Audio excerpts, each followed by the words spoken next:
is Wendy Gaylor with the Bedford Area Chamber Vibes podcast, and we are excited to talk today to John Putney about the different legislative issues that are affecting our business community right now, and he's going to keep us up to date. We're going to have two sessions with him, so part A and part B. So today will be the kickoff, and then we'll have another session next week to update you after the special session coming up August the 2nd. But welcome, John. We're so excited to have you on today. Great to be here. Appreciate you letting me come speak with you. Well, John, you are Director of Government Relations with the Lynchburg Regional Business Alliance, and you came to this area how many years ago? I guess we returned, I think it was about 12 years. Okay, and what brought you here? Well, I'm from here, born and raised, went to Liberty High School, went away to James Madison University where I met my wife, and we lived in Northern Virginia, then Richmond. And my wife fell in love with Bedford when we came back for visits to see my family and friends. And she's the one who actually wanted to move back here. And so we've been here and raised our two daughters here for about the last, I think 12 years. Yeah, my 13-year-old was born in Lynchburg. So we've been here 13 years. 13 years. And you came back and she wanted to. And I love that story. Yep. Because it's so endearing, this area. We have so much to offer. And you're right here in Bedford. So yep. Bedfordian. Live in the town. This is awesome. So much to offer. Well, and you have so much knowledge, and you came with a huge background, but a little bit on you is you have been on the Bedfordtown EDA and Go Virginia Regional Council 2, which extends from all the way from Appomattox to Blacksburg, Christiansburg, that way.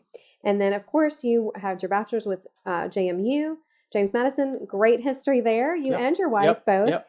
So we're just eager to hear about all that you know, and so excited to learn what is going to affect our business community, including education, transportation, healthcare, and more, so much more, and the different laws that are coming up. And so let's talk about what Congress and the White House are tracking some bills, just everything, anything and everything. I know you have such a diverse background as far as subject line, but let's, dive in and talk about what's pertinent to the business community right now. For the last 16, 18 months, the majority of what we have been tracking at the federal level has been in relation to the relief packages that Congress and the White House have done and provided the states. They've been enormous, and they continue to come. And, everybody's familiar with the CARES Act. And then we've got the ARPA, which is the Relief Plan Act. There's the infrastructure bill that's in place, in play. It's been debated for the last couple of months, several months. The House has passed a version. There's a group of 10 bipartisan senators, including Virginia's Mark Warner, who's been one of the lead dogs in trying to put together an infrastructure package which would deal with roads, bridges, and put more money into broadband. And it's in the trillion or 1.2 trillion. They're still debating, as of yesterday, the sticking point was mass transit. There are some pay-for issues that they've still got to resolve. They're talking about using some unspent CARES Act money, I think. So, how they're going to pay for it, with taxes or, repurposing federal relief money that is unspent. So the infrastructure bill is obviously a big one that we continue to update our members on. I would also say the PRO Act is a big deal. That is to protect our right to organize. That is a bill that would basically undo Virginia's right to work. It would allow unions in every state, including Virginia. And that is a measure that the Alliance has been opposing with our members since the 2020 session here in Virginia. My boss, Megan Lucas, wrote an op-ed that the Lynchburg News and Advance featured 2 Sundays ago, which, was trying to help Senator Warner remember how opposed he was to getting rid of Virginia's right to work status when he was governor. And so there are 3 U.S. senators on the Democrat side who continue to not be in support of the PRO Act. But that is a big ticket item that we've been working with the U.S. Chamber of Commerce and the National Association of Manufacturers to oppose. And so we've been writing members. Megan did her op-ed, and we continue to update the Alliance members on where that is. And it's another one that we continue to watch at the state level, because here in Virginia in 2020, there was a bill to remove Virginia's right to work status, and thankfully it failed. It did not pass in 2021 either. The patron tried to get it out of committee, but the speaker overruled him when he tried to do it on the House floor, albeit via Zoom, which was interesting, as you can imagine. So that there was a provision in the marijuana legalization bill that would allow those employees to organize.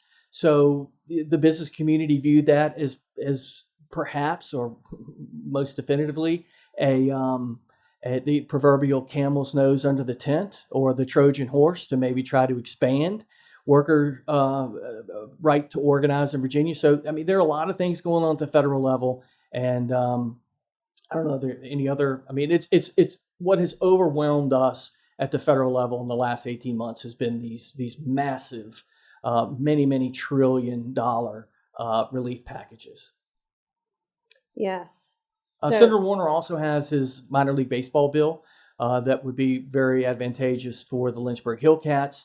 He's had his Rural Jobs Act bill that he's been a champion of, that would help rural small business owners and nonprofits. So there are a lot of things that he's working on, and fortunately we do have an excellent working relationship with Senator Warner in his office. So what are we seeing for pro-business? At the federal level, state level? Let's talk about both. Okay. Well, I guess one of the best things I can say here in Virginia has been, I don't love all of this massive funding that's coming down our way. Some of it is not really relevant to what the Alliance is all about, what our mission is. But there are some things, as you and I were talking about previously, Wendy, what the governor's prioritizing for this upcoming special session.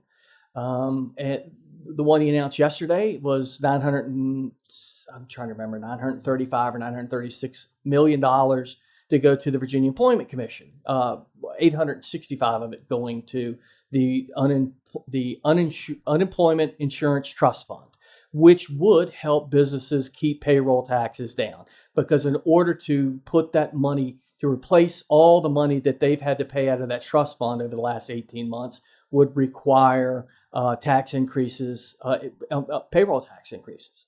And so the thinking is this money will help prevent that from having to happen. Another pro-business initiative that the governor and the majority party are doing right now that came out, that was one of his first announcements almost 2 weeks ago, had to do with, I think it's 353 million. 250 million for which of which would go to Rebuild Virginia, which I'm sure you're very familiar with, because those are grants that would be going to adversely impacted small businesses.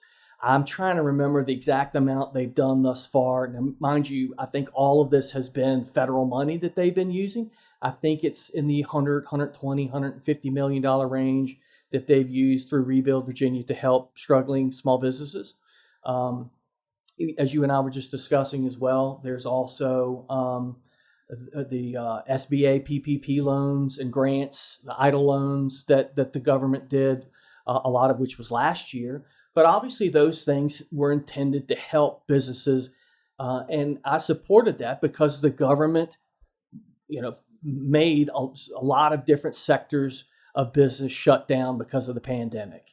And through no fault of their own, they were hemorrhaging revenue, having to let go employees. And so I felt like this was, fair and reasonable for those businesses so adversely impacted to receive that sort of funding. Now we have a varying or a differing philosophy. Should the government continue to do this, or should we let the business sector continue to open up and thrive and flourish?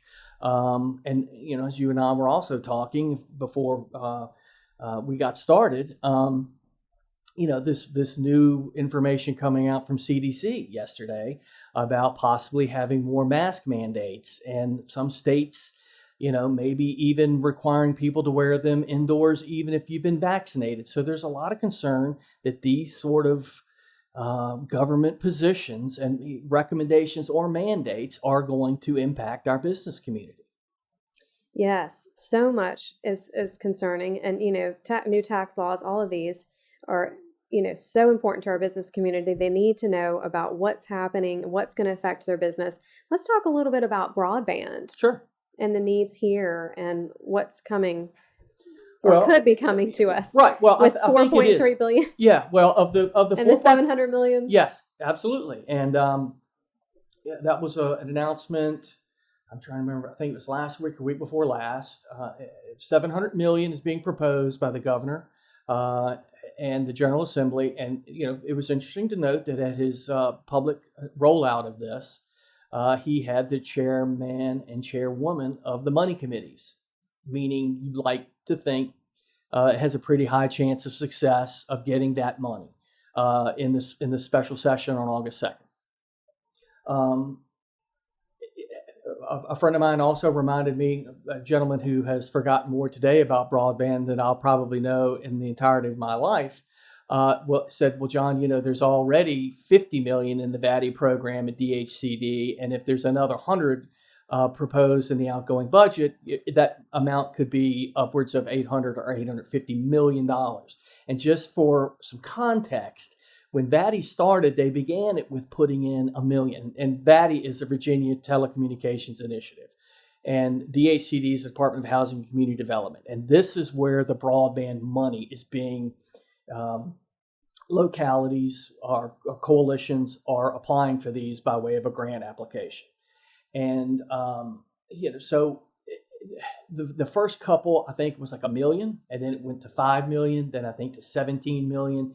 Last year it was 50 million. And so for the administration to be putting 700, perhaps as much as 800 or $850 million to help primarily unserved and rural communities to get broadband could be real game changer stuff. And at the Alliance, we've actually been working with some of our localities here to talk about, maybe, how they might be able to partner, how they might be able to best position themselves to pursue some of this state money, identifying local ISPs perhaps to partner with to try to improve their broadband footprint in Bedford and throughout the region. I know Bedford is their supervisors, their administration is keenly interested in getting a handle on this and having a really successful program sooner rather than later. Yes, we know it'll make all the difference for our students and for those working remotely. There's so many areas, including, the Smith Mountain Lake area, and of course, Boonesboro that way for Bedford County. And we're looking forward to this and making this happen. It's no longer a want in terms of a public utility. It's pretty essential. And I think the pandemic has really helped hammer that home. Yes, absolutely. I agree. So let's talk about this is another, on May 1st, 2021, the Virginia Prevailing Wage Law, also referred to as Little Davis-Bacon Act, became effective. Let's talk about that and how it affects, contractors, subcontractors, and all that. Sure. Well, collective bargaining, prevailing wage, project labor agreements. There was also, another one of the mandates was paid family leave, paid sick leave. That was passed this past session, but it was tied to COVID. I expect that to probably return in the 2022 session. But this was all part of a package. I was leaving my previous employer, James Madison University. I actually remained their government affairs director through the 2020 session, but was also beginning my work as the Alliance government affairs director that same session. So I was coming, I was drinking through a fire hose when all of the, those bills hit. But on top of those was right to work, which is viewed by the Virginia business community as one of the holy grails of being pro-business. But then there was also the minimum wage bill. So I don't want to say that those other, prevailing wage and project labor agreements and collective bargaining weren't important, because they were. And they were bills that I put on my members' radar. I shared countless articles and bill summaries with people about them. They were viewed by the business community as violently opposed to or anti-business, pro-worker. And so that's the thing that I noticed when I first came in at the Alliance was, will the new majority take Virginia in a pretty strong different direction in terms of worker and employee versus employer, and that has changed dramatically. Back to your original question, though, those items, project labor agreements, collective bargaining, and prevailing wage, ultimately, in order to be passed through the sausage making process that is Richmond, General Assembly session, legislators put provisions in there that insisted or mandated that local governments have the authority to adopt ordinances at the local level, whether or not they wanted to participate in those sort of programs. And so I obviously cannot speak for the local governments around here. I will tell you this. The first to pass collective bargaining local government ordinance was the city of Alexandria. Last week, the county of Arlington passed their collective bargaining ordinance at the local level. I think there are some in Hampton Roads. I think Fairfax County, Loudoun, and some others in Northern Virginia. I think we could probably look at places like Charlottesville and Richmond to see if they might pass similar such ordinances. But in terms of what might happen here regionally, again, I can't speak for our local government folks, but I don't know that there's a great deal of interest in their doing that. And if the business community does not want their local governments to adopt these local ordinances, it's incumbent upon them to let those folks know that. Right. Is that let your letters? Yeah, yes. yeah. Let your legislators know. Be respectful. Yes. Be informed. But let them know. I mean, I think most businesses will tell you that those sort of things lead to projects being more expensive and being more complicated. And I don't know that there is a huge appetite for those around here, but we'll see. Right. I think you're pretty accurate on that. And, it's going to be interesting to see. And, I'm so glad that we're going to have another session with you to really dive in deeper with these different things that are coming up after August the 2nd. Mm-hmm. So we'll have you on next week and kind of talk about what really is happening and what we can look forward to and what is pro-business that is being passed that we can be excited about, which I think our business community is so looking forward to those. But if you want more information, I do want to let our listeners know they can go to Virginia DLS, the Division of Legislative Services, and find out what's being passed, what failed, any information to keep you updated on what's going to affect your business and the community. They are the gold standard. The documents that they create are what I send our members, what the governor sends out in his press releases when he does a recap of what he was able to accomplish the preceding session. And so there are comprehensive documents if you want to stroll through and look at everything. And then there's one called In Due Course, and then there's one that's just a sort of a highlight of some of the more big ticket items that passed and plenty that failed too. Yes, stay informed, and with that knowledge, you will have power. So Bedford Area Chamber of Commerce, thank you so much for coming on today, John. We certainly look forward to more and hearing all that's going to affect our businesses. We also have a government affairs committee that meets monthly. So if you'd like to join that, please let us know, bedfordareachamber.com. And thank you so much for tuning in, and we'll look forward to seeing you next week. Thank you so much, Wendy. I enjoyed it.